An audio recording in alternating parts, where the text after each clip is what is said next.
Bom dia, pessoal! Hoje estamos aqui, segunda-feira, 22 de março, para receber mais uma convidada na nossa série de lives sobre o mês da mulher. E desta vez, uma convidada muito especial, muito querida por mim, com quem eu tive o prazer de trabalhar junto ao OAB Alagoas, que é a doutora Fernanda Marinella. E aí nós vamos falar um pouquinho sobre a mulher na advocacia. Então ela vai relatar um pouquinho da sua experiência como advogada, como ex-presidente da Ordem dos Advogados de Alagoas, a única mulher a exercer aquele cargo naquela gestão, naquele triênio, entre todas as 27 seccionais do Brasil. Falar um pouquinho sobre a experiência atual dela como conselheira federal e também como conselheira no Conselho Nacional do Ministério Público. Então, acho que essa conversa vai ser uma conversa muito interessante. Eu vou só aguardar a nossa convidada ingressar aqui na nossa conversa para que a gente possa dar início a esse bate-papo, que eu tenho certeza que vai ser muito enriquecedor. Passando para lembrar que esta semana ainda eu vou divulgar aqui no perfil do curso de Direito da Faculdade SESMAC do Sertão. Nós teremos mais uma live do mês da mulher, recebendo a doutora Anne Caroline Fidelis, que faz parte do Carmim e também é presidente da Comissão de Violência e Gênero do IBDFAN Alagoas e presidente da Comissão de Direitos Humanos da OAB Alagoas. Então, nós vamos recebê-la para falar um pouquinho sobre o papel da sociedade e dessas entidades não governamentais, entidades institucionais no combate à violência familiar e doméstica contra a mulher. Então, eu espero vocês na quinta-feira para a gente participar também desse bate-papo. Mas deixa eu ver aqui se a doutora Fernanda já se encontra online. Deixa eu mandar aqui para ela. Pronto. Para que a gente possa iniciar o nosso bate-papo nessa segunda-feira. Nós ainda teremos alguns encontros já agendados, que eu vou divulgando aos pouquinhos, mas não mais relacionados ao mês da mulher, e sim aquele outro projeto de lives do NPJ, que são as visitas orientadas remotas. Então, nós recebemos na semana passada o Dr. Guilherme Diamantaras, que falou um pouquinho da sua experiência à frente do Ministério Público. Nós vamos receber aqui um juiz do trabalho, que eu vou fazer um suspense aqui, na próxima semana, e também uma magistrada estadual, que também vai falar um pouquinho sobre o exercício dessa função de julgar da magistratura no estado de Alagoas, certo? Então, nós temos mais 2 lives dessas visitas orientadas remotas já agendadas, e aí, à medida que essas lives forem acontecendo e que for chegando o tempo da próxima audiência, eu vou divulgando sempre para vocês aqui no Insta da faculdade, do curso de Direito da Faculdade SESMAC do Sertão, tá bom? Então, a nossa convidada aqui acabou de ingressar na nossa conversa e eu vou chamar ela para a gente já dar início a esse bate-papo, que eu tenho certeza que vai ser muito interessante.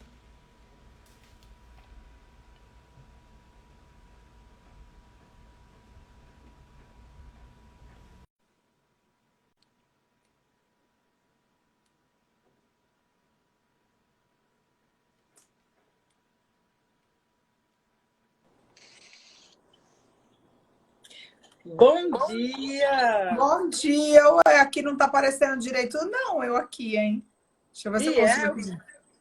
Pronto. Conseguiu resolver? Não, ainda não. Eu vou Quer solicitar de. Pronto. Bom dia, professor Ronald. Prazer recebê-lo aqui. Deixa a professora, a doutora Fernanda Marina, ela não estava visualizando, se visualizando na live, ela saiu e vai conectar novamente para ver se a gente consegue resolver esse pequeno problema. Só um minutinho.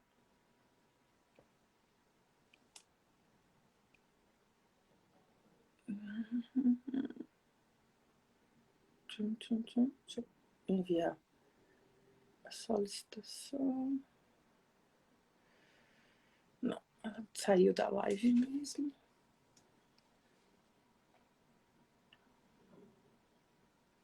Esperar só um pouquinho para ver se a gente consegue começar essa conversa.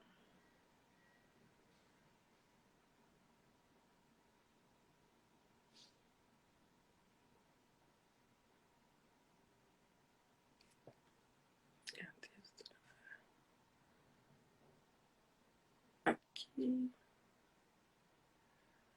Enviar a solicitação. Bom dia, Fernanda. Pronto, agora consegui. Vixe, como eu tô escura aqui. Você está me enxergando direito? Tô lhe vendo, tô lhe ouvindo. Bom dia a todos. Bom dia, Fernanda. Primeiramente, gostaria de te agradecer pela disponibilidade de estar aqui conosco nessa manhã de segunda-feira, especialmente depois de saber que você teve um pequeno incidente que quebrou o pé. Então, obrigada por ter ainda, diante de todas essas circunstâncias, às vezes esses imprevistos que acontecem, ainda assim ter mantido o compromisso com a Faculdade SESMAC Sertão, com o nosso NTJ, para vir ter essa conversa, que eu tenho certeza que vai ser uma conversa muito interessante. Eu gostaria de fazer uma breve apresentação do currículo da doutora Fernanda, para que quem esteja nos acompanhando, que porventura, por um acaso, assim, muito acaso do destino, não conheça quem é a nossa convidada de hoje, possa saber um pouquinho do que a doutora Fernanda ela vem trabalhando, no que ela desempenha, como ela desempenha as suas funções. A doutora Fernanda, ela é advogada, conselheira federal, conselheira federal pela OAB Alagoas, conselheira no Conselho Nacional do Ministério Público, ex-presidente da Ordem dos Advogados do Brasil, da Ordem dos Advogados do Brasil, seccional Alagoas, ex-presidente também da Comissão Nacional da Mulher Advogada, da OAB Mulher, professora do G7 Jurídico, de cursos de capacitação em órgãos públicos e autora de diversos livros, referências em direito administrativo. Então, doutora Fernanda, é um prazer recebê-la. Eu vou passar a palavra inicialmente para que você possa fazer as suas considerações iniciais, mas dizer que é uma grata satisfação tê-la conosco e falar desse tema tão importante, que é destacar o papel da mulher dentro da advocacia. Bom, primeiro, Paty, queria agradecer pelo convite, né, de estar aqui nesse encontro de hoje, realmente com vários obstáculos aqui, eu achei que eu nem ia dar conta, mas felizmente estou aqui, agradecer essa oportunidade de estar falando com o SESMAC Sertão, né, falando com os alunos nesse momento que é tão difícil para todos nós, de adaptação dessa nova realidade, né? Lembrando que esse é um curso de prática, né? Pelo que você me explicou, é trazer a prática para dentro desse online, desse mundo virtual, que é o que você tem tentado e tem feito com brilhantismo. Então, parabéns aí pelo trabalho que você vem realizando à frente dessa disciplina, né? E obrigada pela oportunidade de estar nesse diálogo, estar nesse bate-papo de hoje. Olha, eu queria deixar um beijão aqui para todos que estão nos acompanhando. Eu já ri de várias mensagens aqui, vamos dizendo que estava jogando futebol, Paty, o que é pior, nem estava jogando futebol. Foi uma virada de pé ridícula que me levou agora 6 semanas sem colocar o pé no chão. Isso é um desafio, né? Mas enfim, vamos nessa, né? Ainda bem que o mundo é virtual hoje e a gente consegue estar juntos mesmo sem estar juntos. Então, obrigada por essa oportunidade. Ó, o nosso presidente da OAB Amazonas, né? O nosso sempre presidente Marco Choi está aqui conosco. Já vi vários terapeuta aqui conosco, já vi vários amigos queridos que estão aqui na nossa live. Então, eu queria agradecer, Paty, pelo convite de estar aqui e para falar de um tema que é tão caro para todos nós, né? Que é tão importante para todos nós, que é a advocacia feminina, os desafios, né, dessa advocacia feminina no mês de março, que é um mês de comemoração, mas, acima de tudo, é um mês de reflexão, né, do que nós temos pela frente nessa caminhada, né, de efetivação de direitos, de implementação de garantias. Então, obrigada por esse convite, obrigada por essa oportunidade e, ó, um beijo imenso a todos os alunos do SESMAC Sertão, então, por essa oportunidade. Bom, eu queria começar perguntando, Fernanda, se a intenção de advogar, se enveredar pelo caminho da advocacia privada, ela sempre esteve dentro da sua pretensão desde a graduação, ou se em algum momento você cogitou, você tentou ingressar na carreira pública. Então, me explica um pouquinho do início, bem do início, já desde a graduação, dessa sua atividade à frente da advocacia. Queria mandar um beijão, Paty, para o Ronald, que está aqui conosco também, que é um grande professor também, um grande mestre que nos ensina muito. Um beijão, Ronald. Bom, Paty, na verdade, quando eu fiz a faculdade, eu não tinha como projeto inicial advogar. Na verdade, eu sempre ensinei os meus amigos, eu sempre apresentei trabalho no colégio, eu sempre era oradora do grupo de trabalho. E quando eu terminei a faculdade, eu fui convidada para dar aula na faculdade que eu me formei. Mas naquela época eu não me sentia preparada para ensinar. Então eu comecei, na verdade, com essa questão do magistério mesmo, foi minha porta de entrada. Então eu resolvi ir para São Paulo e naquela oportunidade eu fiz curso preparatório para concurso, prestei concurso por uma época e também me capacitei para começar a ensinar. Então eu fiz cursinho, fiz Damásio uma época, morei em São Paulo por um período e depois resolvi voltar para o interior de São Paulo, onde a minha família morava, para efetivamente começar a ensinar. Então, eu comecei a ensinar já em cursinho preparatório para o exame de ordem, e essa foi a minha primeira, assim, eu trabalhei na época da faculdade, eu fui funcionária da OAB São Paulo, na época, né, da faculdade, eu trabalhava naquela sala do fórum, eu era, na verdade, atendente da OAB na sala do fórum, e foi assim meu primeiro contato com a Ordem dos Advogados do Brasil, minha primeira experiência, de que a minha primeira carteira assinada, né, foi sendo secretária, funcionária da OAB de São Paulo, naquela sala do fórum da comarca onde eu morava. Então, voltei para São Paulo naquela época e comecei a ensinar para o exame de ordem. Naquele primeiro momento, foi bem curioso, porque eu precisava de professor de direito constitucional. E foi a primeira matéria que eu comecei a ensinar. Então, eu comecei ensinando direito constitucional e depois foi surgindo a oportunidade, eu ensinei administrativo, e depois surgiu a oportunidade, eu ensinei tributário. Chegou uma hora que eu, a maluca, estava ensinando 5 matérias. Eu ensinava constitucional, administrativo, tributário, civil e processo civil. Quer dizer, eu passava a noite toda estudando, né, para preparar a aula, porque a aula a gente prepara, a gente não vai para uma aula com a cara limpa, né? Você prepara uma aula, prepara o material para os alunos, um compromisso com o conteúdo, com a meta que você precisa cumprir em cada momento. Então, aí preparava a aula e dava aula nessas matérias todas, né? E depois fui deixando, né? Fui selecionando mais, sim, me vinculei muito ao administrativo e à constitucional, que foram as 2 matérias que eu fiquei, na verdade, por mais tempo ensinando. E aí surgiu a oportunidade, Paty, de mudar para Maceió. Na verdade, conheci meu marido, a gente decidiu se casar e resolvi, então, ir para Maceió. E chegando em Maceió, eu tive a oportunidade de ensinar no SESMAC. Fui convidada para ensinar assim que eu cheguei no SESMAC. E existia uma vaga, minha professora, né? Inclusive. Pois é, foi aí que a gente se conheceu, né, Paty? Eu tive a oportunidade de ensinar administrativo, né? Foi a vaga que surgiu na faculdade para ensinar.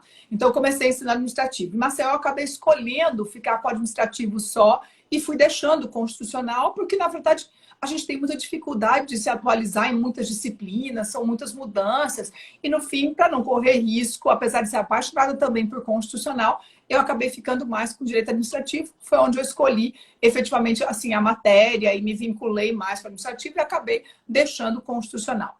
E aí, nesse momento, também a decisão de começar a advogar. Foi então quando eu decidi começar a advogar, eu já estava ensinando bastante nessa época, eu já ensinava em cursinho em Maceió também, ensinava na faculdade, e aí foi quando eu decidi começar a advogar, e aí começou também na advocacia, nessa área, já estava estabelecida, na verdade, no direito administrativo, quando eu decidi começar a advogar nessa área.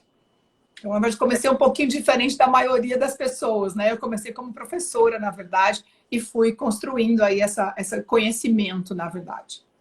Certo. Apesar desse caminho talvez um pouco diferente, né, do usual, ainda assim você sentiu algum tipo de dificuldade no início da advocacia, seja por estar talvez num estado novo em que você não conhecia as pessoas que trabalhavam na área, seja por ser um tipo de atividade completamente diferente da docência, que demanda um tipo de desempenho diferente.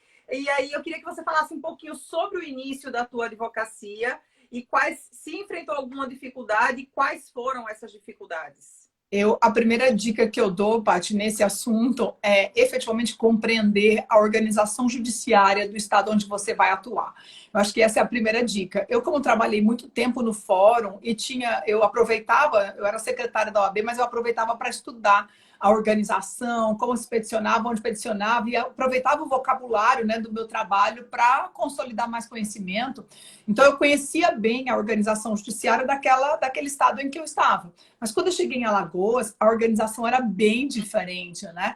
Eu nunca tinha ouvido falar de vara dos feitos não privativos, e aí tem várias divisões da organização judiciária que em Alagoas é diferente, é normal, cada estado tem suas peculiaridades, né? Então a primeira coisa que eu fiz era estudar realmente como era organizado o poder judiciário no estado, para não errar, né? Você saber com quem você está falando, quem é o endereçamento, qual a competência para fazer. Então, essa é a primeira dica, né? Para quem está advogando, para quem quer advogar, eu acho que a primeira dica é exatamente essa: conheça a organização de onde você vai atuar.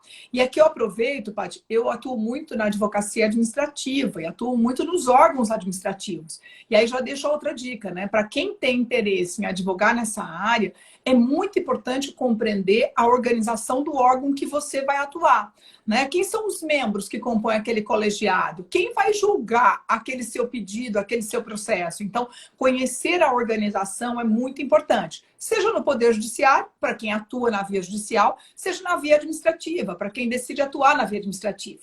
E aqui qual é a dica que eu dou? O sujeito diz assim: eu conheço tudo de processo penal, então eu posso atuar num PAD e está tudo certo. Processo administrativo disciplinar é igual porque é punitivo. Não é igual. Ou então a pessoa diz assim: porque eu sei processo civil, eu vou lá para o processo administrativo e vou desenrolar bem. Não é a mesma coisa. Então, é muito importante que você perceba essas diferenças e faça a sua capacitação direcionada a elas. Então, você vai atuar nessa área, tem que conhecer a organização, tem que conhecer o procedimento daquela área que você vai atuar. Eu sei que muitas vezes, quando a gente se forma, é clínico geral, né? Atua em todas as áreas, reza para cair um cliente na porta do escritório, não importa de que área ele seja, né? Isso acontece. Mas é muito importante que em cada processo que você se habilita a atuar, você tenha efetivamente esse conhecimento, porque isso vai lhe ajudar muito a encaminhar a sua tese, a encaminhar a sua construção jurídica. Então, eu acho que essa é a primeira dica, né? Então, o primeiro desafio é saber onde você está pisando. Eu acho que essa é a primeira informação. Agora, para atuar na advocacia, Paty, aqui eu também queria deixar uma outra dica, né? Para quem começa, eu que cheguei em Alagoas não conhecia ninguém, né? E, na verdade, felizmente, sou sócia do meu marido hoje, desde sempre. Nós somos sócios no escritório, então ele é que abria essas portas de relacionamento. Mas a advocacia ela é formatada a partir de relações de confiança. E, muitas vezes, essas relações de confiança, elas são consolidadas a partir do relacionamento. É quem indica quem, né? Na verdade, muitas vezes você é indicado por um bom trabalho que você fez para um outro cliente e você vai ganhando o seu leque de clientes, né? Sua pasta de clientes a partir desse relacionamento. E aí, nessa linha, eu acho que tem duas dicas importantes. Primeiro, a OAB, ela abre portas. Eu acho que se eu fosse advogada no início de carreira, eu diria, vou me inscrever logo numa das comissões, né? Para participar, para ajudar de alguma forma na OAB. Porque eu acho que a OAB, ela te coloca primeiro num relacionamento com profissionais reconhecidos daquela área. Então, por exemplo, vou para a comissão de previdenciário, vou conhecer todo mundo que atua nessa área e vou fazer um relacionamento. Então, a primeira coisa é porque ela abre portas para esse relacionamento. E segundo, você vai participar de debates da sua área que te ajudam na produção do conhecimento. Então, eu acho que esse vínculo com a OAB, ele é muito interessante para toda a advocacia, de uma forma geral. É a nossa casa, né? A nossa instituição que representa as nossas pautas, mas, acima de tudo, ela abre portas, ela lhe coloca na pauta de discussão, de debate, que é a sua área de interesse. Então, acho que vale muito a pena ter essa consciência e aproveitar, né? A OAB é um trabalho gratuito, você não ganha nada para fazê-lo, mas em contrapartida, você conhece gente, você tem oportunidade de participar dos debates, de participar das construções que são importantes para a sua carreira profissional. Então, acho que vale a pena. Acho que essa é uma dica para quem está chegando na advocacia agora. Acho que é uma boa oportunidade. Certo. Ô, Fernanda, e como surgiu, né? Você até, eu lembro na época da campanha, da sua campanha à presidência da OAB Alagoas, surgiu inclusive vários questionamentos preconceituosos, como é que uma paulista iria concorrer representando a OAB do estado de Alagoas. E aí eu queria saber que você falasse um pouquinho como surgiu essa decisão de concorrer à presidência da OAB Alagoas e explicar um pouquinho para quem está nos assistindo e que não tem o conhecimento desse processo eleitoral, de como é, sucintamente, o processo de eleição dos representantes de cada seccional da OAB. Na verdade, Beth, eu já estava em Alagoas há mais de 15 anos, né? Quando eu decidi, ou o grupo escolheu meu nome para ser candidata à presidência da seccional.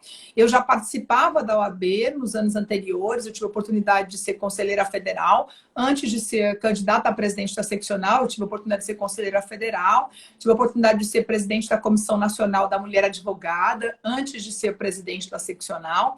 E a partir dessa trajetória é que o grupo chegou à escolha do meu nome para ser candidata. Eu diria assim, primeira questão que a eleição da OAB, ela é uma eleição de grupo. Na verdade, você nunca é candidato de si mesmo. Eu quero ser candidata, eu vou chegar lá e vou ser candidata. Não. Por que eu digo isso? Porque na OAB a eleição ela é feita com uma chapa completa. Quando os advogados escolhem seus representantes, eles escolhem todas as cadeiras numa única eleição, num único ato. Então, a chapa ela é composta por todos os cargos da seccional, por todos os cargos do Conselho Federal da OAB, e a partir daí você tem o presidente da seccional na mesma chapa. Então, todos são escolhidos em uma chapa única.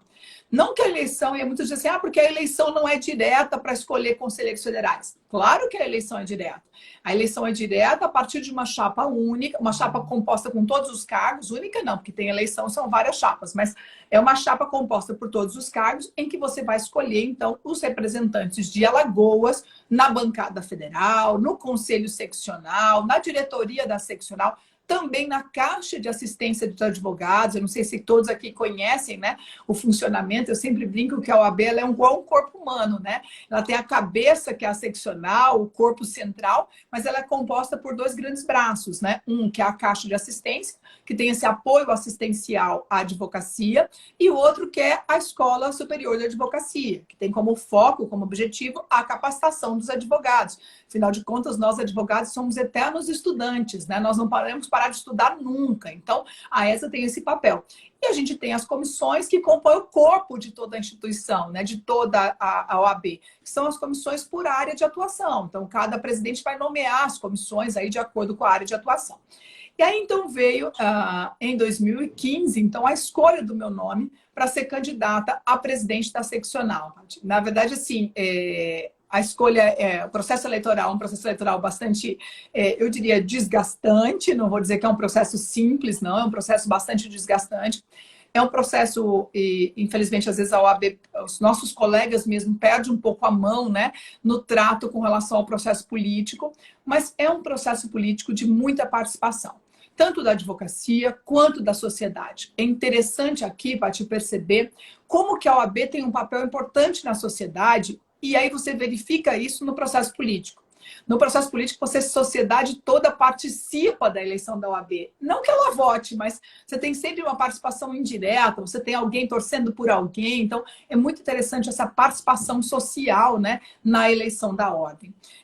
No que diz respeito ao processo de eleição, efetivamente, a gente tem, então, a chapa completa.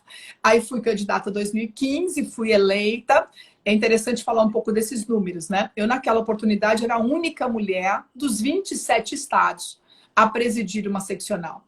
Nessa eleição agora, nós não tivemos nenhuma mulher escolhida, nessa última eleição. Então, na anterior, eu era presidente, e nessa agora nós não tivemos nenhum. Mas tivemos a oportunidade, o nosso presidente Choi, que estava aqui conosco da OAB Amazonas, se afastou do cargo, e hoje nós temos a Grace Benayon, que é presidente da OAB Amazonas, é a única mulher dessa gestão, por uma substituição do presidente Choi, mas felizmente nós temos uma mulher.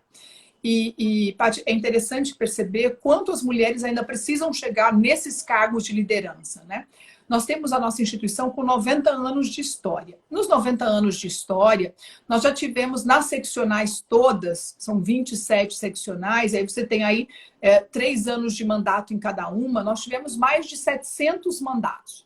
Na verdade, uma conta de mais ou menos 710 mandatos. Desses 710, nós somos, Grace, a 10ª mulher. Nós só tivemos 10 mulheres. Então, dos 710 mandatos, a conta é mais ou menos essa, nós só tivemos 10 mandatos ocupados por mulher. Então, esse número ainda é bem minoritário no cenário de participação das mulheres nesse processo político. Mas devo lhe dizer também, dar a notícia aqui, que esse processo está mudando, né? Que felizmente as mulheres estão ocupando cada vez mais esse processo. E isso é uma alegria imensa. E graças à conquista e à participação de grandes mulheres nesse projeto. Eu digo, na verdade, Tassiana está aqui conosco, queria mandar um beijão, uma guerreira, né? Um beijo nosso para ela, né, Paty? Que é uma linda, que está sempre conosco. A Mônica, a presidente da comissão lá da Paraíba, também está aqui conosco. Queria mandar um beijão para ela também. E aqui tem vários amigos. Marquinho, nosso presidente da OAB de Palmeira dos Índios, está aqui conosco também. É um prazer imenso tê-lo aqui conosco também, Paty. E assim, tem vários amigos queridos aqui nessa nossa conversa. Então, nós começamos essa conquista, essa discussão de espaço para as mulheres, quando eu tive a oportunidade de presidir a Comissão Nacional da Mulher Advogada, na gestão de 2013, 14 e 15, né? 13, 14 e 15. Naquela oportunidade, nós conseguimos consolidar, primeiro, a nomeação da comissão, porque, pasmem, Paty, não existia na OAB a Comissão da Mulher Advogada. Existia a Comissão da Mulher, mas não tratava de prerrogativas da mulher advogada. E esse é o ponto. Nós, mulheres advogadas, temos prerrogativas próprias. Nós temos, na verdade, vivemos violações de prerrogativas que são diferentes das dos homens. Então, para quem nos acompanha, a mulher vive muito mais assédio do que os homens. A mulher ainda recebe honorários menores do que os homens, fazendo o mesmo trabalho que eles. Então, nós ainda temos violações, sem contar a aparência das mulheres, né? Nós assistimos há pouco tempo atrás uma advogada no Rio de Janeiro que teve a saia medida por uma régua, porque a juíza determinou que não podia ser do comprimento de tantos centímetros e assim por diante. Então, nós mulheres vivemos violações próprias de prerrogativas. E, portanto, a comissão é tão importante, né? Que vai discutir exatamente essas pautas da advocacia feminina. E aí a comissão se torna uma comissão permanente naquela gestão. O que significa isso? Significa dizer que o presidente não vai poder nomear e extinguir quando ele quiser. Se a comissão é permanente, ela dizer que ela é obrigatória. Ela tem que ser nomeada em todas as gestões. Então, isso é importante para a pauta da mulher. E aí, na sequência, conseguimos aprovar as cotas para as mulheres nas chapas da OAB, que significava 30% das chapas precisavam ser ocupadas por mulheres. E aí, 30% das chapas, depois na gestão seguinte, 30% por órgão, aí já não é mais da chapa completa, mas é por órgão, e agora nessa gestão, a paridade. Conseguimos aprovar 50%, né, de homens e mulheres na chapa, então é a paridade que é o sonhado por toda a advocacia brasileira, é dizer que nós mulheres já representamos 50% da advocacia. Então, nada mais justo que a gente ocupe metade das chapas da OAB. Então, essa é a grande conquista dessa gestão. Eu digo que cada mulher que passa por esses espaços deixa seu legado, né? E eu acho que é esse o nosso papel. Seja a Patrícia no comando dessa disciplina, seja nós todas na sala de aula, seja presidindo uma seccional, o importante é que a gente deixe sempre esse legado de conquista, né? Eu acho que isso é importante. Ô, Fernanda, aproveitando o gancho do que você estava falando, eu queria saber se no exercício da advocacia você já sentiu algum tipo de preconceito ou algum tipo de discriminação pelo fato de ser mulher? Uma mulher jovem, uma mulher bonita, ainda mais, ainda tem esses digamos assim, agravantes, digamos assim, né? Não, não agravante, Paty. Deixa não, isso pra lá. agravante para quem é preconceituoso, né? Sim, eu entendo. Né? Na verdade, eu me lembro de um episódio que marcou muito, Paty. Quando o meu nome foi escolhido pelo grupo, né, para ser candidata, eu escutei de um colega que fez a seguinte pergunta, né? Mas, Fernanda, se você ganhar a eleição, quem é que vai mandar na OAB? Tipo assim, né? A resposta era única. Eu pensei que podia ser eu, né? Porque depois de ganhar a eleição, eu achei que fosse ter o direito de mandar, né? Então, assim, essa foi uma situação, um episódio bastante constrangedor, né? Mas no colégio de presidentes, eu nunca tive dificuldade, Paty. Pelo contrário, sempre tive muito trânsito. Eu sempre tive assim que eu, Fernanda, sempre pude estar onde eu quis estar. Eu nunca tive um impedimento para estar. É verdade que quando eu engravidei do meu primeiro filho, eu trabalhava numa empresa, e quando eu liguei para o meu chefe e disse, estou grávida, ele disse, e agora? Né? Não, e agora vai nascer, né? Porque só tem esse, infelizmente, vai nascer. Então, assim, ainda tem muito preconceito para a mulher no mercado de trabalho de uma forma geral. A maternidade é um desafio. Porque muitas mulheres são colocadas na geladeira nesse momento da maternidade. Então a maternidade ainda é um desafio. Mas no todo, assim, eu não posso lhe dizer assim, Fernanda, você foi impedida de estar. Não posso lhe dizer isso. Mas, de fato, essa questão da aparência marca muito o nosso espaço. Essa questão da maternidade ainda dificulta muito o acesso das mulheres. E o que nós percebemos hoje é que nós, mulheres, já estudamos mais do que os homens, passamos mais no concurso do que os homens, mas de verdade, as mulheres não sobem na carreira da mesma forma que os homens. E eu sempre digo que há uma barreira invisível, algo que não está perceptível aos olhos das pessoas, mas que está impedindo as mulheres de crescer, porque não há sentido.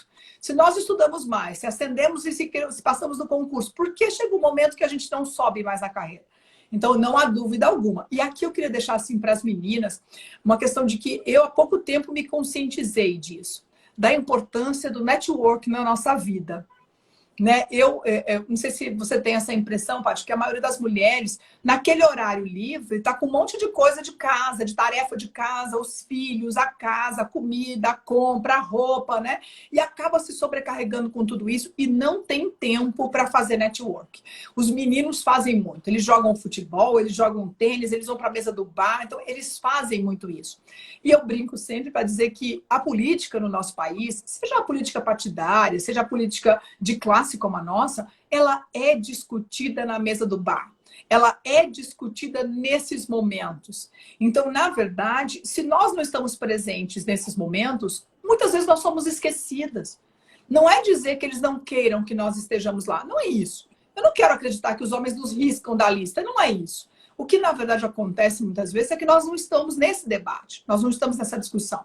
E eu, durante muitos anos, pensava que isso ia atrasar ainda mais a minha vida, né? Fazer esse network atrapalhava a minha rotina, porque eu tinha muita coisa já para dar conta. Então, na verdade, a gente precisa perceber que a mesa do bar também é lugar das mulheres e que essa rotina doméstica precisa ser dividida no casal, que todo mundo tem que dar conta de um pedaço disso, né? A tarefa doméstica não é espaço privado das mulheres.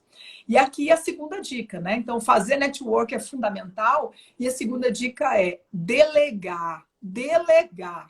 Delegar certa parte de que ele não vai fazer do jeito que você faria. Não vai. Não tem como. Cada um é de um jeito. Cada um faz do seu jeito. Mas ele vai fazer com amor.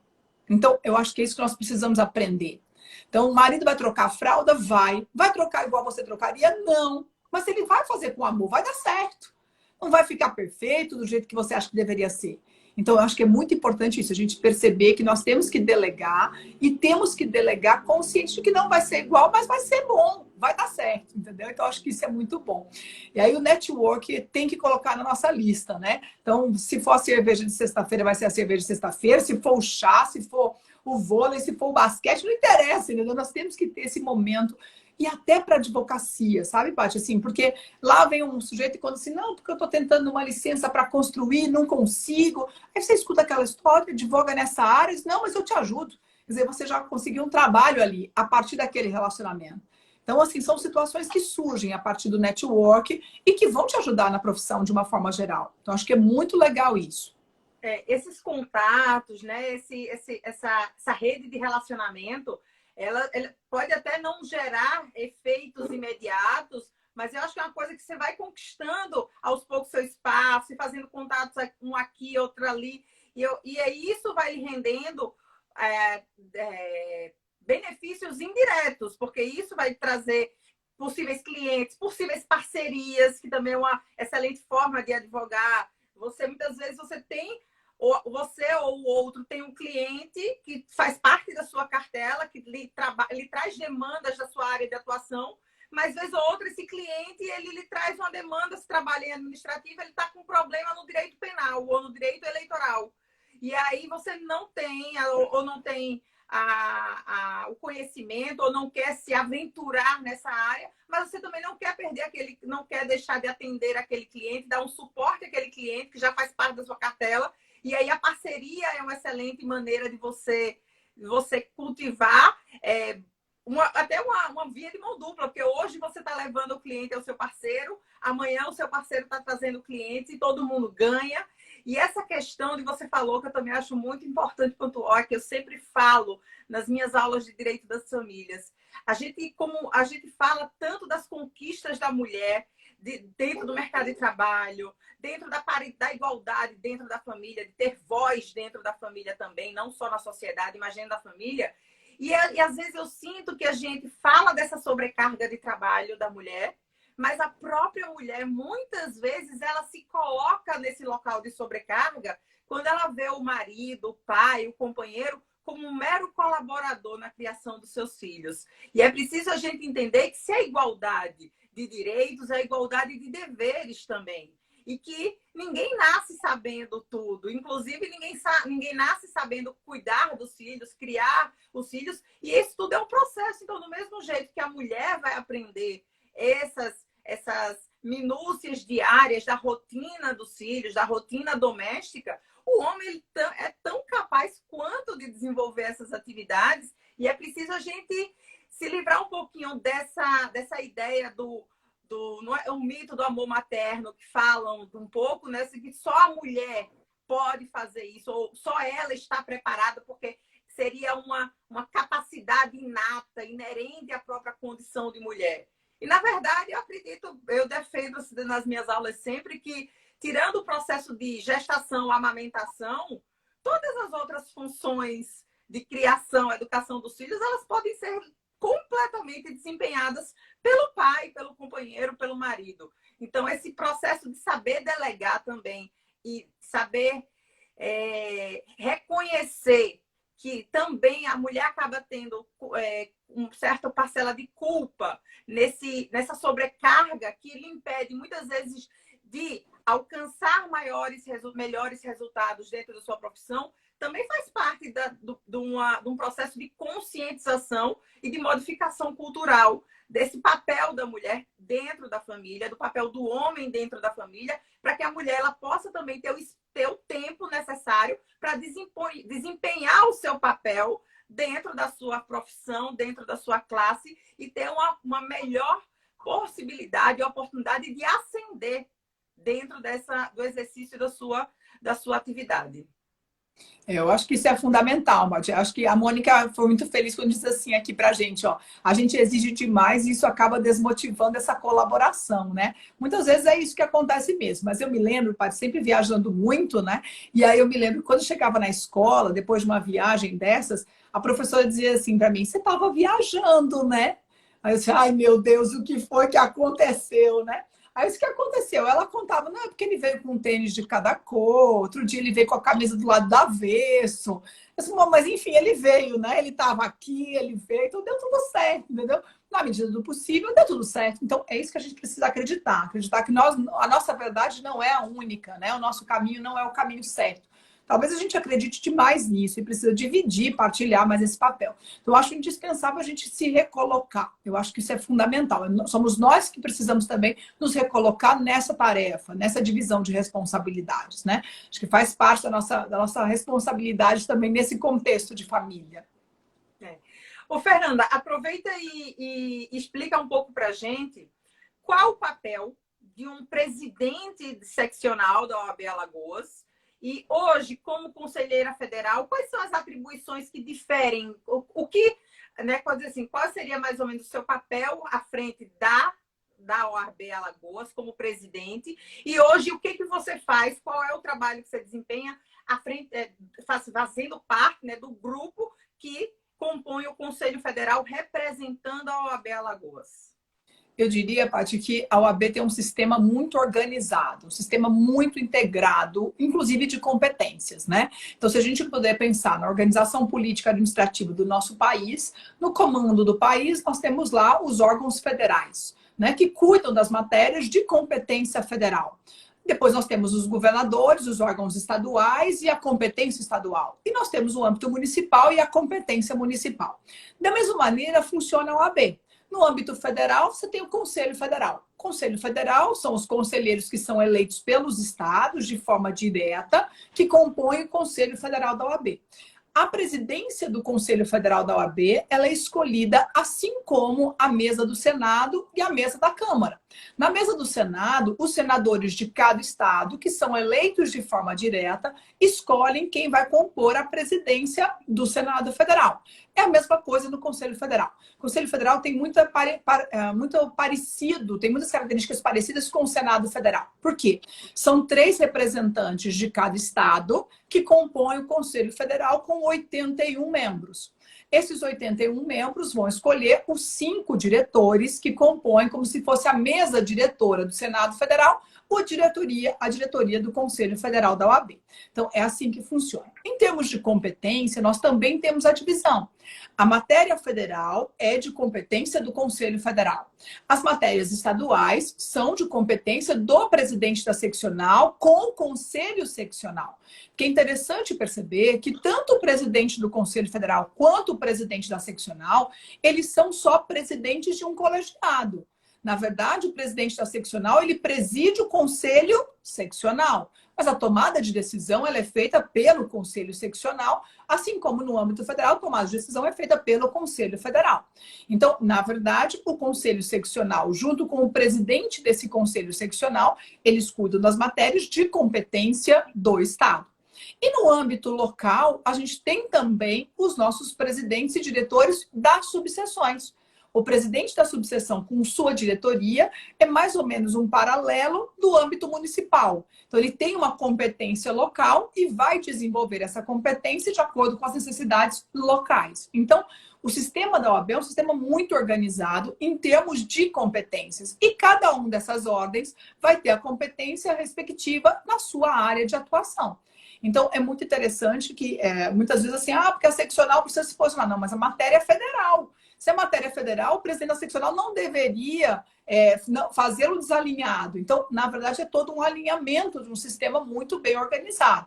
E isso nos traz uma força muito grande de articulação, uma força muito grande de tratativa dos assuntos de interesse nacional. Então, ao mesmo tempo, nos traz a possibilidade de tratar cada região com as suas dificuldades, cada região com as suas demandas. Então, é uma representatividade muito interessante, assim, um sistema muito organizado de competências e que desenvolve suas atribuições.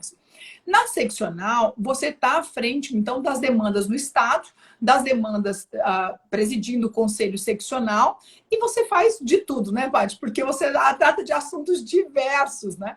Eu sempre brinco que na seccional, se você quiser, todo dia você entra numa pauta diferente, né? Porque são muitos assuntos que o Estado trabalha e a OAB ela tem um papel de controle social.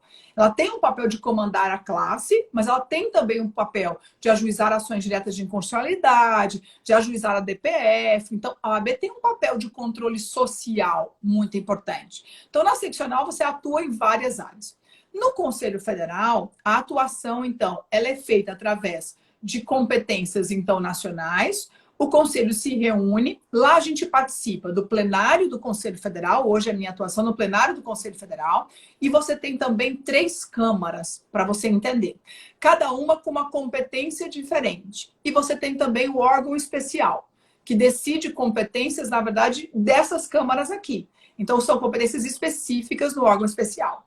Então, nós temos uma Câmara que vai decidir a questão de inscrição são os recursos da seccional sobre as inscrições, deferimento de inscrição do advogado e assim por diante. Nós temos a segunda Câmara, que é a parte disciplinar, da qual hoje eu faço parte, então que faz o julgamento dos processos disciplinares em sede de recurso das seccionais. Então, aquilo que foi julgado na seccional, cabe recurso e vai para o Conselho Federal, então, nos processos disciplinares. E você tem a terceira Câmara que julga a questão de prestação de contas. Então, a terceira Câmara vai cuidar aí da prestação de contas das nossas seccionais, vai controlar toda a parte de gestão das seccionais. Então, é assim que funciona. No Conselho Federal, você, assim como na seccional, também tem as comissões. Então, são várias comissões. As permanentes, que são obrigadas a nomear, e as especiais, que o presidente vai nomear de acordo com as necessidades. Eu já tive a oportunidade, Paty, de presidir a Comissão Nacional da Mulher Advogada no Conselho Federal, no outro mandato em que eu fui conselheira. Tive a oportunidade de participar de uma comissão, que é a Comissão de Ensino Jurídico. Essa é uma comissão que faz o trabalho de acompanhamento, de abertura das faculdades de direito e da manutenção das faculdades de direito. Então, nessa comissão eu aprendi muito, participava fazendo análise dos processos de pedido de abertura e de fechamento ou de manutenção das faculdades. Nesse ponto, a OAB faz um trabalho muito grande, faz visita em loco, faz relatório da faculdade, e alguém poderia perguntar para a gente assim, mas e por que as faculdades ruins continuam no mercado, né? Ou por que continuam abrindo faculdade? A nossa posição da OAB, apesar da gente elaborar um parecer sobre o trabalho daquela faculdade, olha lá, Karen, um beijão para você, também foi minha aluna também, Paty, assim como você. Na verdade, a OAB tem um parecer que não é vinculante. Então, o MEC não é obrigado a acolher o parecer da OAB. Então, muitas vezes a OAB tem um parecer pela não abertura da faculdade e o MEC abre. Ou a OAB tem um parecer pelo fechamento, pela não manutenção da faculdade e o MEC não cumpre. Então, o parecer não é vinculante, o que algumas vezes gera uma decepção, né? Você faz todo um trabalho naquele processo, escuta o coordenador, faz visita em loco, quer dizer, todo um trabalho, e ao final você tem uma decepção porque o MEC toma outro caminho que não era aquele do parecer. Então, essa era uma questão que a gente merecia até mudar. E eu também participei da comissão de administrativo. A Comissão de Direito Administrativo eu também fiz parte, e aí é uma comissão de estudos mesmo. Nós estudávamos os projetos de lei que estavam em tramitação no Congresso Nacional, porque o Conselho Federal tem a possibilidade de apresentar nota técnica, contribuindo com o projeto de lei. Então, além do ajuizamento das ações de inconstitucionalidade, além da possibilidade de entrar como amicus curiae nas ações, a OAB também faz, durante o processo legislativo, a apresentação de notas técnicas para contribuir com o aperfeiçoamento daquele projeto de lei. Então, a comissão temática, ela faz esse estudo, né, sobre as diversas áreas do direito. Você vai ter, então, estudos também variados das comissões. Elas servem como órgãos de assessoramento do presidente, seja no Estado, seja no Conselho Federal, seja na subseção. A comissão é sempre o órgão de assessoramento. Vai dar subsídio para que o presidente, junto com o conselho, tome a decisão. Então, é assim que funciona mais ou menos o trabalho. Ô, Fernanda, eu queria que você destacasse aqui, você falou dessas várias frentes que você atuou dentro do sistema OAB. Se tem algum projeto que, assim, que você teve iniciativa ou que você teve participação e que você tem assim, algum carinho especial, algum projeto que realmente você disse, eu gostei de fazer parte, eu tenho orgulho de dizer que eu fiz parte desse projeto dentro do sistema OAB, que modificou alguma dinâmica ou trouxe alguma outra realidade dentro do trabalho da advocacia. Eu tive a oportunidade também de participar, assim, seja em deliberação do plenário, seja em vários momentos diferentes do sistema OAB. Mas acho que dois marcaram bem. Um deles foi a questão das cotas para as mulheres, que na época eu presidia a Comissão Nacional da Mulher Advogada, então a exigência, né, de 30% de mulheres nas chapas da OAB. E é interessante que naquele momento nós lançamos a primeira Conferência Nacional da Mulher Advogada, então foi uma grande conquista e daí em diante, né, toda gestão é obrigada a fazer a Conferência Nacional da Mulher Advogada para discutir as pautas próprias da advocacia feminina. Então, é interessante, acho que cada uma dessas conferências acontece uma vez a cada 3 anos. Então, a Conferência Nacional entrou como regra, né, para o Conselho Federal, uma vez a cada 3 anos ela tem que acontecer. A pandemia esse ano trouxe uma situação completamente peculiar, né, porque as conferências não estão sendo possíveis, porque A conferência, Paty, ela é um órgão deliberativo. Não é só palestra. A partir daquelas reuniões, daqueles debates, você constrói pautas deliberativas e leva, então, para o plenário do Conselho Federal. E com o sistema virtual, essas deliberações ficam prejudicadas, né? Você não tem como colher votação da plenária como você faz no presencial. E o segundo projeto que me fez muito feliz também, eu fui relatora, tive a oportunidade de ser relatora no projeto que tratou sobre a repescagem no exame de ordem. Então, essa regra que nós temos hoje, que o candidato que presta a primeira fase, perde, presta a primeira fase, passa, presta a segunda e perde, e tem direito de fazer a segunda mais uma vez, foi um projeto que eu fui relatora no plenário do Conselho Federal e me trouxe muita felicidade, porque às vezes não era um dia feliz para o candidato, ele estava preparado, mas não foi um bom dia, né? Ele não precisa começar do zero, ele tem chance de reaproveitar a primeira fase do exame fazendo a segunda fase. Acho que foi uma conquista para quem estuda para o exame de ordem, para quem sonha com a advocacia, né? É uma chance a mais que eu acho que ajuda nosso colega a passar no exame de ordem. Então, acho que é isso. Bom, além de conselheira federal pela OAB Alagoas, você também desempenha a função de conselheira no Conselho Nacional do Ministério Público. E aí eu queria que você explicasse um pouquinho dessa função, do que faz o conselheiro no Conselho Nacional do Ministério Público e como você ingressou, como foi esse processo para você fazer parte deste conselho. Na verdade, o Conselho Nacional do MP, o CNMP, a gente brinca que ele é irmão, né, do CNJ, o Conselho Nacional de Justiça. São os dois conselhos que foram criados a partir da Emenda Constitucional 45, né, que é a reforma do Poder Judiciário. Eles foram criados, então, como mecanismo de controle. O CNJ exerce controle administrativo no Poder Judiciário e o CNMP é órgão de controle administrativo, financeiro, funcional do Ministério Público. Então, o CNMP ele tem como objetivo controlar a atividade dos membros do Ministério Público de todo o país. O CNMP, ele é composto, é um colegiado, então ele é um órgão constitucional que tem como função controlar a atuação do Ministério Público brasileiro e ele é composto por eu digo que é uma formação bem eclética, bem híbrida. Por quê? Nós temos representantes do Ministério Público, nós temos representantes da magistratura, nós temos 2 representantes da advocacia, nós temos um representante da Câmara dos Deputados e um representante do Senado Federal, que são representantes da sociedade que são indicados pela Câmara e pelo Senado. Então, ele é um órgão bem eclético, é um órgão com origens diferentes, isso traz muito debate, enriquece muito a construção. Lá no Conselho, a gente julga, então, os processos de controle, seja de concursos públicos do Ministério Público, sejam os processos administrativos disciplinares dos membros do Ministério Público, seja a atuação de recomendações, sempre quando essa recomendação ela é ilegal, ela extrapola os limites do Ministério Público. Então, a gente realiza o controle de legalidade e de juridicidade dos atos realizados pelo Ministério Público brasileiro.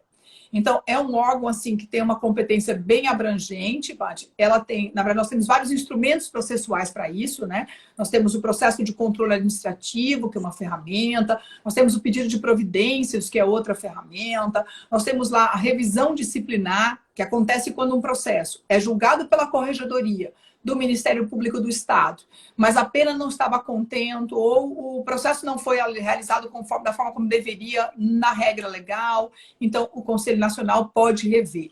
Então, nós temos lá o instrumento de remoção compulsória de um membro quando há elementos suficientes que justifiquem ele não permanecer naquela atividade em que ele está. Então, são instrumentos que o Conselho Nacional tem no regimento interno do CNMP, mas são processos administrativos que, de uma forma geral, interferem na atuação do Ministério Público. Seja o Ministério Público Estadual, seja o Ministério Público da União. Então, o Ministério Público MPF, o Ministério Público do Trabalho, o Ministério Público Militar e o Ministério Público do Distrito Federal. Então, todos eles estão sob controle, de legalidade, é claro, do Conselho Nacional. A independência funcional, ela é respeitada, então a gente só controla quando aquilo é ilegal, quando aquilo viola as regras constitucionais, então, no mais, a independência funcional dos membros, ela é resguardada. Além dessa atuação de competência do Conselho Nacional, Paty, o Conselho Nacional ele também tem comissões, também tem órgãos que são de atuação para além do julgamento desses processos. Hoje eu tenho a oportunidade de presidir a Unidade Nacional de Capacitação do CNMP. A Unidade Nacional de Capacitação é a escola, vamos dizer assim, do Conselho Nacional, que capacita, na verdade, os membros do Ministério Público, assim como membros da sociedade. E aqui eu aproveito para deixar um convite, né? Nós temos todas as quintas-feiras, Paty, a partir das 10 horas da manhã, no canal do YouTube do CNMP, um programa que é chamado Em Pauta. Esse programa é exatamente para a discussão de temas muito relevantes e que a gente traz sempre um convidado especial. Então, já tivemos vários palestrantes importantes participando desse painel e a gente fala sempre de um assunto de interesse. Então, seja pacote anticrime, seja produção de provas, seja guarda de provas, seja júri. E assim, a gente fez um encontro esses dias sobre leitura corporal para o processo penal. Então, são vários temas que interessam a sociedade e os operadores do direito de uma forma geral e que nós tratamos nesse encontro. E lá na unidade, realizamos, então, congressos, cursos de capacitação, oficinas, que é também uma atuação do CNMP nessa área de capacitação. Então, são várias frentes de trabalho também. A atuação é gigante. Certo. E aí, mas como chegou até lá, né? Na verdade, é assim, você se candidata quando abre a vaga na indicação pela OAB, são 2 vagas indicadas pela OAB para o CNJ, 2 vagas para o CNMP. Você pode fazer a inscrição para se candidatar a essa vaga. Aí você vai ser sabatinada pelo plenário do Conselho Federal, que vai submeter, então, a perguntas sobre diversos temas, sobre a sua postura, sua história, seu posicionamento sobre diversos assuntos. Feita essa sabatina, você vai ser... Marcinho, um abraço para você também. Aí você vai ser votada pelo plenário do Conselho Federal e que escolhe os 2 nomes que vão ser levados ao Senado Federal. E aí você passa para o Senado Federal para uma sabatina na Comissão de Constituição e Justiça, na CCJ. Então, o nome é levado, a gente passa por um questionamento, uma bateria, uma prova oral na CCJ, na Comissão de Constituição e Justiça do Senado. Aprovado na CCJ, o seu nome é levado ao plenário do Senado Federal para ver se aprova o seu nome. Então, aprovado na sabatina, aprovado no plenário do Senado Federal, você é levada ao presidente da República para nomeação para a vaga. Então, assim, é um caminho bastante longo, Paty. Eu me lembro que quando me candidatei, essa trajetória começou mais ou menos em abril, e eu fui assumir o cargo, na verdade, em 20 de outubro do ano de 2019. Então, é uma trajetória, mas de muito aprendizado. Assim, eu nunca tinha tido a oportunidade, né, de ser sabatinada pelo Senado Federal. É uma experiência única, porque eu digo que cada gabinete de cada senador é um mundo próprio, né? Que cada senador tem sua pauta, tem sua convicção, tem seu trabalho prestado numa área da sociedade, né? Você entrava num gabinete, tratava de área rural. No outro gabinete era meio ambiente. No outro gabinete era mulheres. No outro gabinete era infância e juventude. Então, cada gabinete tinha uma área completamente diferente. Você tratar com cada senador, né, sobre esse mundo diferente foi uma lição muito interessante. Aprendi muito com essa experiência da sabatina no Senado. E depois, com o exercício do cargo, eu também tenho aprendido muito. Assim, é mandato, termina com 2 anos o mandato, né? Então, assim, é bastante... a casa muda muito, a cada 2 anos muda o posicionamento, muda a jurisprudência, porque a composição muda. Então, assim, é uma experiência que eu estou aprendendo muito, né? Direito administrativo, eu estou aprendendo muito. Bom, e para a gente já se encaminhar para o final, em virtude até do horário, para a gente não se estender no horário do almoço, eu queria só perguntar... Fernanda, o que é que você até tinha falado sobre a pandemia assim de maneira superficial, mas eu queria saber o que é que essas medidas de restrição, o isolamento, no que a pandemia afetou o desempenho do exercício da advocacia ou até mesmo do exercício das atividades frente ao Conselho Federal. E, assim, se você puder dizer o que foi positivo e o que foi negativo desse momento que a gente ainda está vivendo. Eu acho, Paty, que a pandemia mudou muito a nossa realidade. É como que nos empurrassem ladeira abaixo nessa questão da tecnologia, porque ou você entra, só tem essa opção, né? Eu imagino que para os advogados que tinham essa dificuldade com o vídeo, que tinham essa dificuldade com tecnologia, foi uma grande, assim, um grande salto, né? E assim, acho que crescemos muito, mas com dificuldade, com sofrimento. Eu digo que para os professores, eu que ensino no telepresencial há muitos anos, né? Para os professores foi um grande desafio. Imagina o professor que estava acostumado com a lousa, com a sala de aula, com a aproximação do aluno, ser jogado numa tela dessa, né? Sem poder medir o que cada um está aprendendo. Acho que nós fomos empurrados nesse cenário todo e fomos obrigados a aprender. Mas eu sempre digo que na dificuldade é que a gente tem que buscar oportunidade. É na oportunidade que a gente tem que buscar a oportunidade de saltar, né? É sempre um degrau para a gente subir mais na nossa profissão. Para a advocacia, nós tivemos muitas mudanças. Eu acho que imagina se a gente não tivesse processo eletrônico nesse tempo de pandemia, estávamos parados, né? Então, felizmente, assim, o processo eletrônico já estava na nossa vida, no nosso dia a dia, e o mundo virtual se estabeleceu. Ele não vai mais embora. Fazer uma live, atender um cliente pelo Zoom, fazer uma sustentação oral online, isso não vai mais sair da nossa vida. Não tem como. Nós vamos aprender a lidar com isso e dosar isso. O que é importante é que o mundo virtual não substitua a oportunidade que tem o advogado de despachar com o juiz. A oportunidade que tem o juiz de fazer a oitiva da testemunha olhando no olho. Então, esse mundo virtual não pode substituir essas necessidades que nós temos, de aproximação da prova, de contato pessoal. A tecnologia tem que vir para nos ajudar e não para substituir o que a gente tem de bom. Acho que isso é fundamental. Para mim, olha, foi uma experiência gigante, porque tinha dia que lavava roupa fazendo sessão do conselho, né? Porque tinha que fazer as duas coisas, o cesto de roupa estava gigante, Paty. E aí eu botava o celular assim na parede do tanque, né? Ia lavar a roupa, e aí soltava o cabelo, entrava na sessão, prendia o cabelo, lavava a roupa. Olha, assim, foi uma experiência para mim gigante, assim, a pandemia para as mulheres, eu acho que de uma forma geral, porque com os filhos em casa, nós também nos tornamos professores. Então, não é fazer uma audiência sossegada e só, não é isso. Entra o menino que precisa de uma coisa, grita o outro que precisa de outra e você vai se socorrendo. Então, acho que para as mulheres a sobrecarga foi maior. Eu acho que nós tivemos que aprender, estamos aprendendo, né? E as regras do isolamento, do distanciamento, infelizmente, nós não temos outra saída. Precisamos salvar vidas. É claro que achar o limite entre qual é o ideal desse isolamento, qual é o ideal desse fechamento, qual é o ideal para a economia, para a vida da sociedade, é muito difícil. E o país, ele tem realidades muito diferentes. Então, a pandemia, ela vai como ondas, né? Cada hora ela está num local, num cenário diferente. Então, cada gestor estadual tem que ter esse compromisso de tomar a decisão certa. Eu, sinceramente, não me sinto à vontade, Paty, para julgar. Acertou fechar, acertou abrir, porque eu não tenho conhecimento técnico.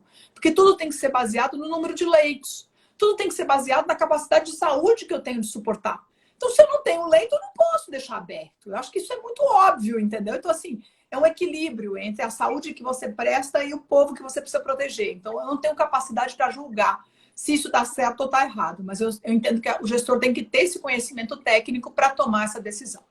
Agora, a parte boa dessa história toda, eu vou dizer uma frase que meu filho disse no ano passado. Dizer assim, mamãe, apesar de todo mundo dizer que essa pandemia foi ruim, eu achei que ela foi maravilhosa. Ele disse, porque eu dormi e acordei com você todos os dias em casa. Então, para mim, isso foi maravilhoso. Assim, eu ganhei, entendeu, esse ano, porque eu tive a oportunidade de dormir e acordar com eles todos os dias. Eu acho que a gente tem que fazer sempre do limão uma limonada e tirar a parte boa do que a vida nos dá. Perdemos muitos entes queridos, todos os brasileiros perderam. Assim, eu de verdade, assim, deixo aqui o meu abraço, a minha força, o meu apoio a todos aqueles familiares que estão vivendo essa dificuldade, esse sofrimento tão grande da perda, né?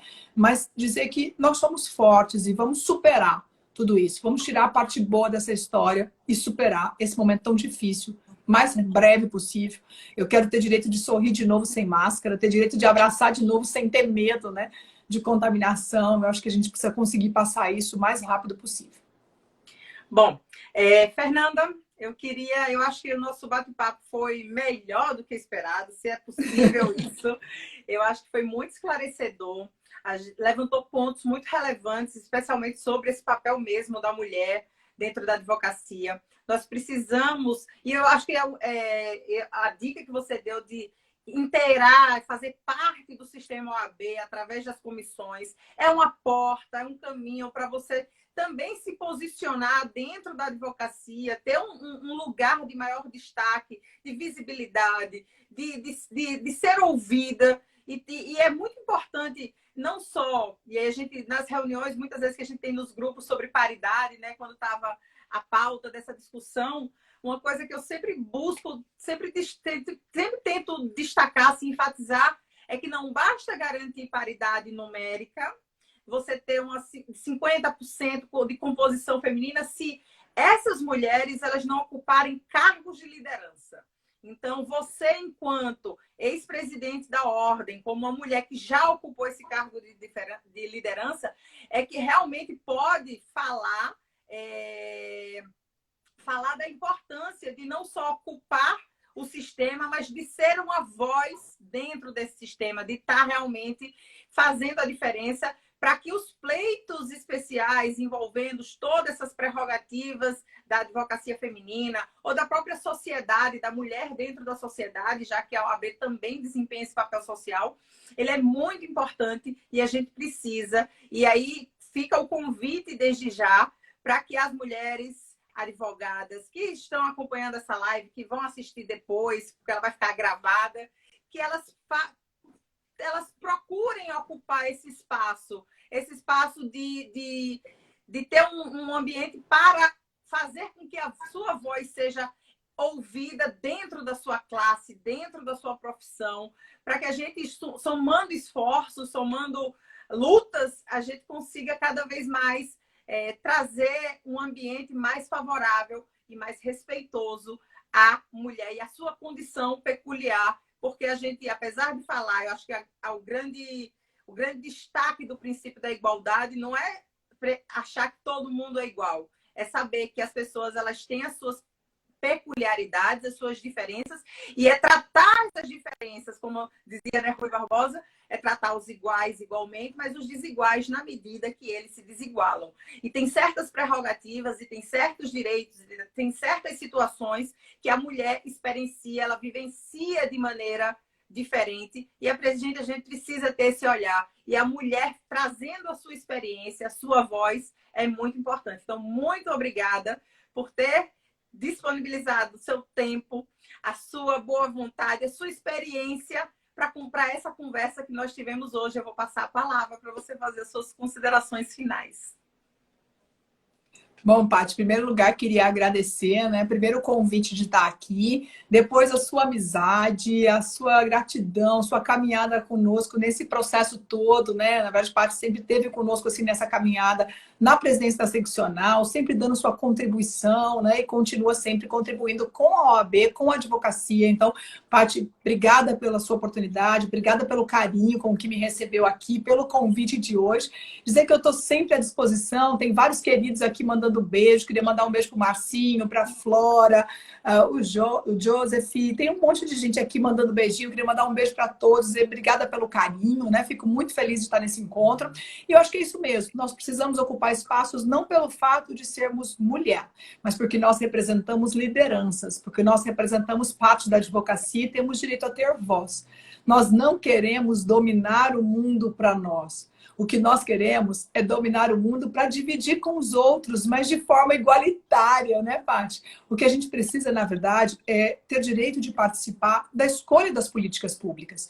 Eu sempre brinco dizendo que se os homens andassem de salto ou se tivessem filhos, iam ter pensamentos e políticas diferentes. Então é isso que nós precisamos. Somos diferentes mesmo, e é nessa diferença que nós precisamos ganhar a isonomia. É tratar os desiguais de forma desigual, na medida de suas desigualdades. Então, obrigada pela oportunidade, estou sempre à disposição. Um beijão para todos os alunos do Sertão. Fico muito feliz de ter estado em Palmeira dos Índios nesse dia, né? Estou fazendo falta, estou devendo para o Marquinhos, mas qualquer dia desse eu apareço. Prometo deixar a pandemia se acalmar um pouco, que a gente vai se encontrar. Então, ó, um beijão, e eu faço questão de presencial na faculdade quando tiver liberado, tá bom? Será um prazer recebê-la. Então, beijo, retribuo todo o carinho. É um prazer ter iniciado a minha jornada dentro do sistema OAB, quando recebi o convite para integrar o Conselho Seccional na sua gestão. Então, tenho uma eterna gratidão por me apresentar, me fazer ingressar e estar mais dentro do papel, de exercer um papel mais ativo, não só dentro da classe, mas até um papel social. e dizer que, assim que possível, a gente marcar o encontro, porque os abraços eles estão sendo muito sentidos, a falta dos abraços, das longas conversas presenciais. Esse meio virtual ele é excelente para encurtar distâncias, para facilitar a interação, mas a interação presencial ela é realmente insubstituível. E aí eu sinto falta, às vezes, daqueles encontros lá na OAB, naqueles eventos que tinha o happy hour da ordem, algumas coisas que a OAB ela fazia para esse momento de socialização, não só das atividades institucionais, mas a da própria socialização e como uma ferramenta muito interessante de network. Então, espero que em breve todo mundo seja vacinado, né? Que a gente possa superar todas essas dificuldades e voltar a sorrir, né, sem máscara e a nos abraçar sem preocupações. Então, Fernanda, muitíssimo obrigada. Um beijo. Agradecer também a todo mundo que acompanhou a nossa live, a nosso encontro, e dizer que vai ficar salvo aqui para quem quiser também ouvir depois essa conversa, quem não teve a oportunidade de acompanhar desde o começo, ou quem não teve a disponibilidade de acompanhar ao vivo, possa ter a oportunidade de ouvir as suas palavras, que eu acho tão importantes, tão relevantes. Viu? Obrigada, Paty. Um beijão. Beijo. Tchau, tchau.